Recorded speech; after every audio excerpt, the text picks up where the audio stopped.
The talent study, you could say it's a Me Too study, but I would not say that. It's a comparison between the Supraflex, which is a stent coming from India, versus the best-in-class science.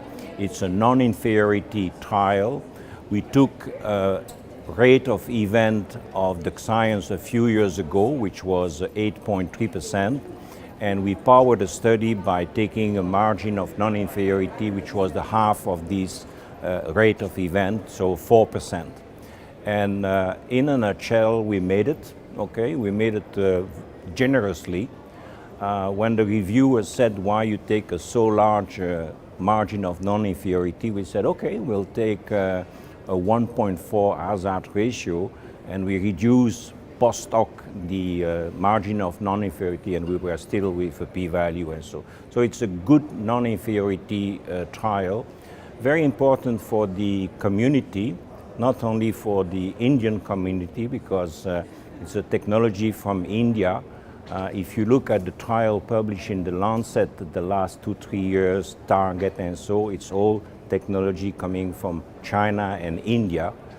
We have to face the fact that they are good in technology. It's a stent, ultra thin, 60 micron, biodegradable, sirolimus like the others. As I told you, in terms of MACE, it was 4.9 and the science 5.3, so the non-inferiority was achieved. What I like very much is that we had a per protocol analysis. I'm not a great fan of the per protocol analysis, but with the stent it's easy because you just take the patient who have received only science and only Supraflex without any crossover. You reduce a little bit the number by 21 patients. And then what was already there generally emerged is that in the TLR, there is a difference coming with the time. And that difference, it's small number, but p-value is there, and it's a reduction of 61%. It has to be tested in the future, but that's a signal for somebody like me that I don't see frequently. To say I don't see at all. I mean, many of the study Me Too non-inferiority, sometimes they use the peri-procedural MI. There is a 40% difference, and then it goes all the way, and then at the end they said the target vessel failure had been reduced by 40%. This is not the case. This is something that comes progressively. So when I saw that, I said to the company, we have to do a multi-vessel disease trial, because then we will amplify that phenomenon and see if it's real. Yeah, it's difficult to say. You know, in India, to come back to India, the government has capped the price of the device. There was a lot of distribution, very costly. It's a story of a father and his son lawyer. When his father had to pay a very high price for drug-eluting stent, the lawyer said, what is this? Why it's so high? And then the government decided last year to cap the price, $440 for the drug-eluting stent, $110 for the bare metal stent. That means that that company is able to make the stent and still make a profit in India. And of course, if you look at a country like the Germany in Europe, the price of the drug-eluting stent is 250 euro, because they are extremely well organized. They buy massively with the organization the drug-eluting stent, and then they can lower the price.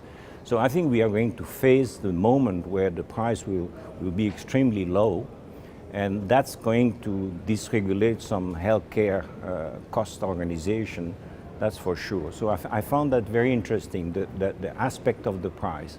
The second aspect, which is interesting, is this TLR story. It has to be confirmed. And the third, I would say, I get slowly but surely fed up with the non-inferiority trial. You know, that percentage is going so low, and it's somewhat artificial. Who cares about 4.9 versus 5.3? So I think what's going to happen in that field, now that we are really reaching the bottom, we are going to go back to angina pectoris. We are going to see, you know, in the Absorb 4, yeah, which is coming in the Lancet, there is 20% of the patient who have the same level of angina, either recurrent or the same level. And we don't know why. And of course, with the physiological assessment of the lesion, we start to understand that we dilate lesions that should not be dilated.